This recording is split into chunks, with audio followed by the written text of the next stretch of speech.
Vērums Sesija atrodas Reizeknes novada Vēremu pagastā. Pašlaik uzņēmumā strādā 350 darbinieki. 2022. gads uzņēmumam bija 27. saimnieciskās darbības gads.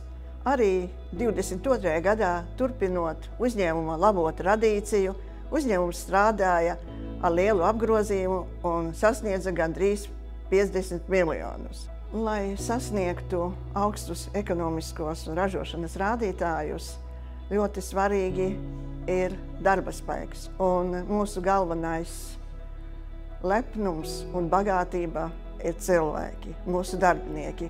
Mums uzņēmumā ir arotbiedrība, ar arotbiedrību ir noslēgts koplīgums, un kā arī uzņēmums piedāvā saviem darbiniekiem dažādas sociālās garantijas, atbalstus, lai uzņēmums arī turpmāk būtu konkurētspējīgs. Saplākšana tirgu varētu piedāvāt pircējiem labu, kvalitatīvu saplāksni. Mēs pašlaik strādājam pie liela projekta, kura rezultātā uzņēmums varēs ražot un piegādāt pircējiem uz pusi vairāk saplākšņu. Pašlaik mēs ražojam vidēji 45 000 kubikmetru gadā. Pēc projekta realizācijas tas sasniegs 75–80 000 kubikmetru gadā.